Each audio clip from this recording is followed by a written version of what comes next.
Los que me lleváis siguiendo los últimos años sabéis que he sido tremendamente crítico con Mercedes y con la gestión de un Mike Elliott que ha actuado para mí como pollo sin cabeza, primero con el Zero Pod, después con el Half Pod y luego retractándose de todas sus ideas porque eran un auténtico fracaso. Bien, pues ahora esa etapa se ha acabado.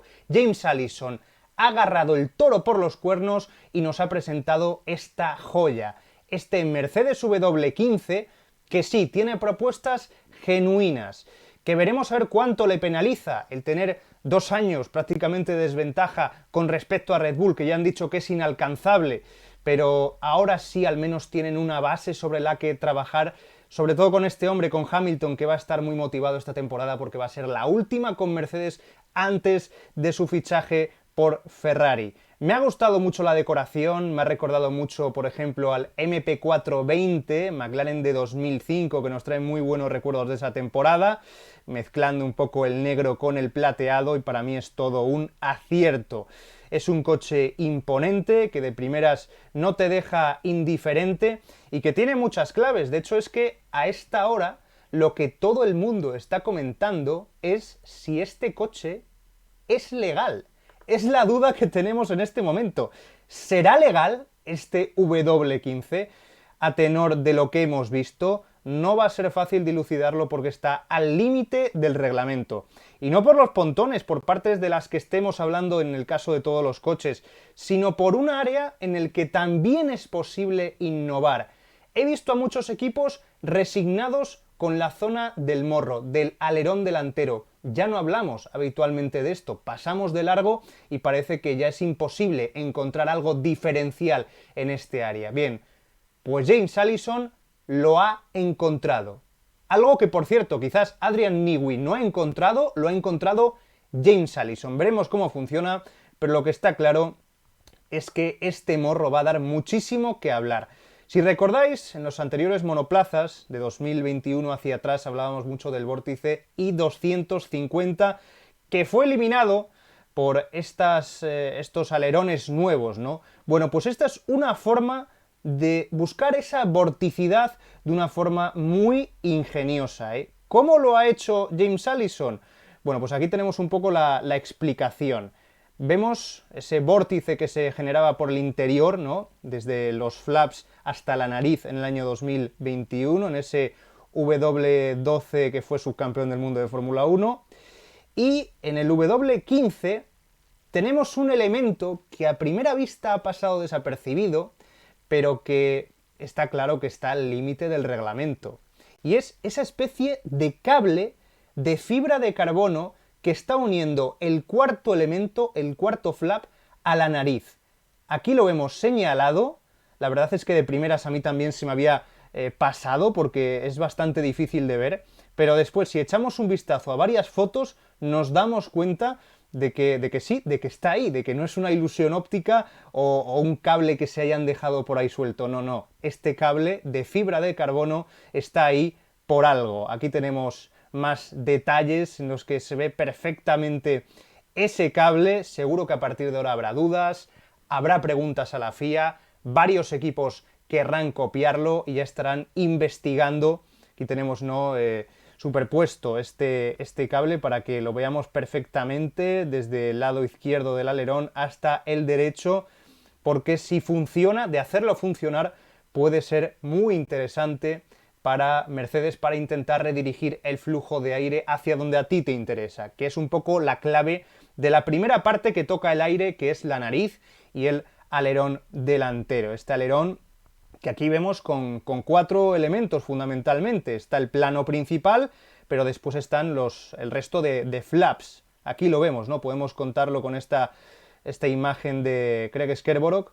Vemos cómo tenemos el plano principal, después un segundo flap, el tercer flap, y es el cuarto flap, el de arriba, el que está unido a la nariz, para que estén todos los flaps totalmente unidos, ¿eh? Es increíble la solución que se le ha ocurrido a Mercedes, o sea, es que es demencial. Hasta ahora no habíamos visto algo así y evidentemente si esto funciona, insisto que no tardaremos en verlo en otros monoplazas porque es una parte que yo creo que sí que puedes copiar, una parte que es fácil de implementar en otros monoplazas.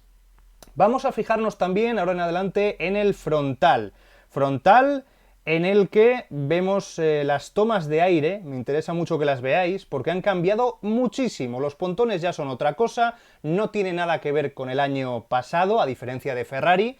Ferrari cambió el desarrollo de su coche, desechó las bañeras a mediados de 2023 y a partir de ahí han estado trabajando en una base. Bien, pues Mercedes desecha la base del año pasado y empieza de cero ahora. Por eso creo que quizás Ferrari puede empezar mejor que Mercedes en la temporada 2024, porque ya trabajan sobre algo que van conociendo, que conocen de la temporada pasada. Mercedes no, para Mercedes todo esto va a ser nuevo, es un coche nuevo totalmente. Todos los datos, todo lo que recopilen en solo 3 días de test, pues al final va a ser muy valioso. Para mí este coche tiene un techo más alto que Ferrari durante la temporada, pero de primeras puede costarles al principio, así que veremos. Es que fijaos, esos inlets de los que tanto hemos hablado en los últimos días, qué amplios eran el año pasado y qué reducidos ahora, que al final no dejan de ser esa ranura fina de arriba, que está un poco prolongada hacia abajo, pontón tipo P, como hemos visto en el Alpine.